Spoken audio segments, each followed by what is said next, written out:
This spirit is restless. Haru. She died unjustly. Her anger is not finished, wallahi. We must act now.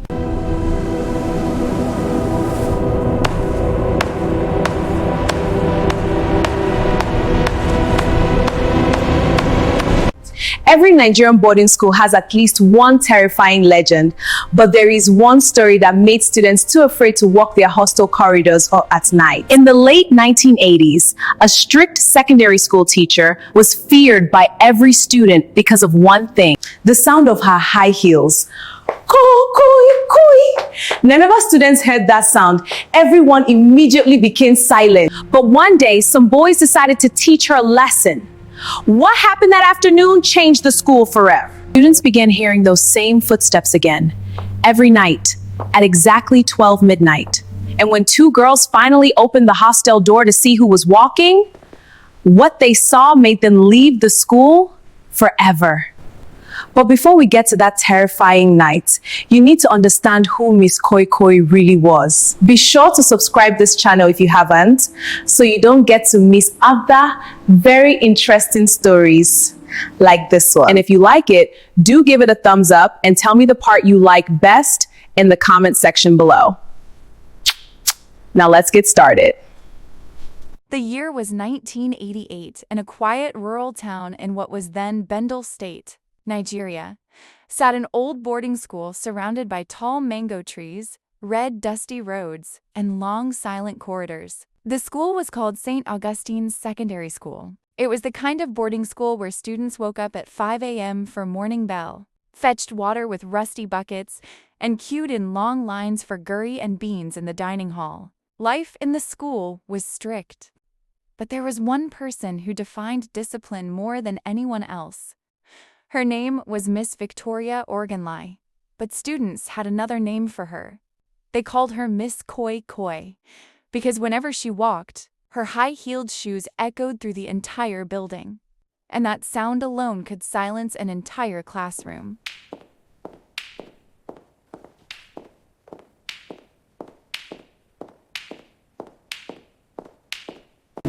Did you finish the homework?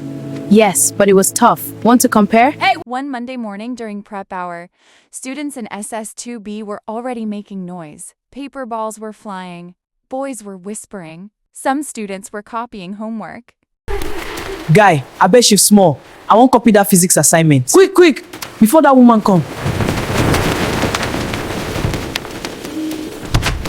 The classroom door opened slowly. Standing there was Miss Victoria Organlai. Tall, slim, dark-skinned. Her hair neatly tied in a bun, a long black skirt, and the famous red high-heeled shoes. She adjusted her glasses and scanned the class like a soldier inspecting recruits, while the students looked at her nervously. Good morning, class. Good morning, Ma. Chinedoi. Yes, Ma. Stand up! What is Newton's third law? Action and reaction. Complete the sentence. Every action has equal reaction. Incorrect! 5 strokes after class. The classroom fell silent again, but Miss Koi Koi was not cruel. She simply believed in discipline. What the students did not know was that she had once told another teacher something important. One evening in the staff room, while the ceiling fan rotated lazily, 2 teachers sat discussing. Victoria, why do you stress yourself like this? I grew up poor, Adewale. Education saved me. If these children don't learn discipline now, the world will destroy them later. You'll make a great vice principal. That is exactly what I'm studying for. Ah, I see. Good luck. My promotional exam is next month. Next month? You are well prepared. Thank you. I hope so. But not everyone admired her dedication. Some students hated her deeply. Behind the boys' hostel that evening sat 4 notorious students. They were feared across the school. They called themselves the Iron Four. That woman embarrassed me again today. She flogged me in front of juniors. My father nearly killed me after she wrote a report. One day someone will teach her a lesson. Not someone. Us. What do you have in mind?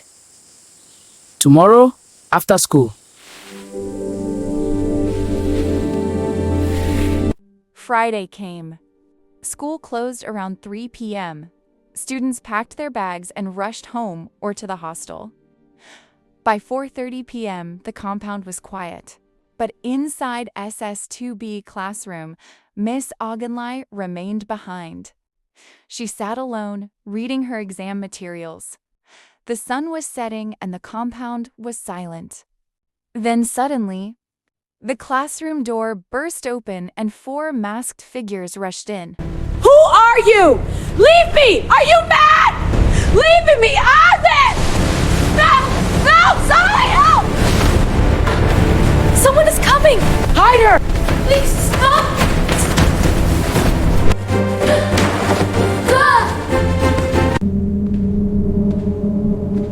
Is anyone there?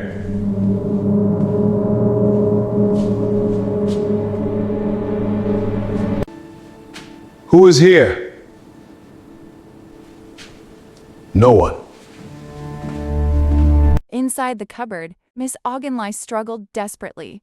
Her breathing grew heavy inside the nylon bag. Minutes passed, then hours. By midnight, everything was quiet. Monday morning arrived. Students returned for classes. Inside SS2B, a student named Ada approached the cupboard. A teacher asked her to bring some textbooks.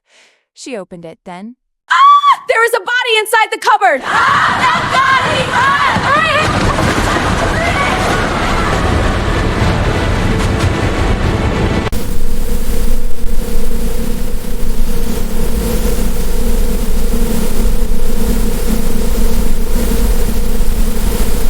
The entire school erupted into panic. Police arrived. Parents rushed in. Students cried. Teachers were shocked.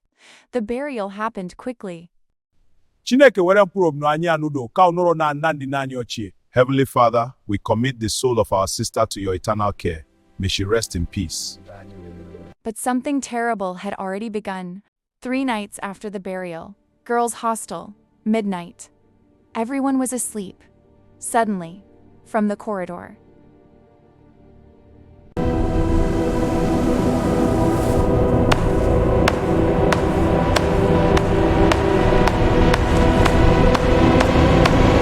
a pair of high heels walked slowly past the rooms. Inside room 6, 2 girls woke up. Did you hear that? Yes. Who could be at the corridor at this time? Who knows? The footsteps continued, but no teacher should be walking at that hour. The next night, curiosity took over. Ngozi and Funmi decided to check. They opened the hostel door slightly. The corridor was dark.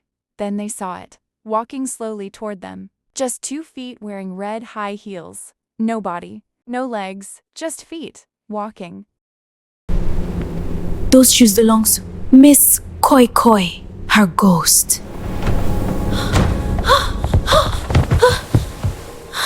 The girls ran. The next day, they packed their bags. They never returned to the school again. Weeks later, something strange started happening. Members of the Iron Four began dying mysteriously. First was Kono. Miss Koi Koi!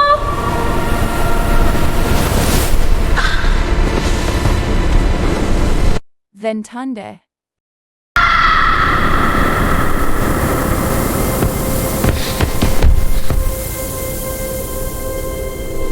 Then Sodi.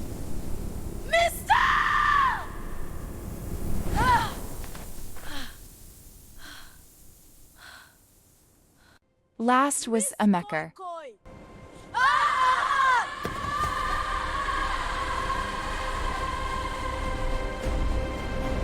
After the Iron Four, the spirit started tormenting students. Fear spread across the town. Parents withdrew their children. Community elders gathered. It's coming. This spirit is restless. How? Haru. She died unjustly. Her anger is not finished, wallahi. We must act now. That night, they went to her grave with prayers and rituals. Heavy chains were placed around the grave. The wind blew violently. The trees shook. Then suddenly, everything went silent. The footsteps stopped forever. Eyes not spirit, by Allah and Amaradio. Repent you, depart to place. We call Allah upon the merciful to seal this grave. Chains hold, elders witness, the spirit is bound. Within months, the government shut down the school completely. Till today, the building still stands abandoned, windows broken, grass covering the football field. But old villagers say something chilling. If you walk past the ruins of St. Augustine's Secondary School at midnight, sometimes, very faintly, you might hear it, koi, koi. And when you hear that sound, the elders say only one thing: run, because Miss Koi Koi may still be walking.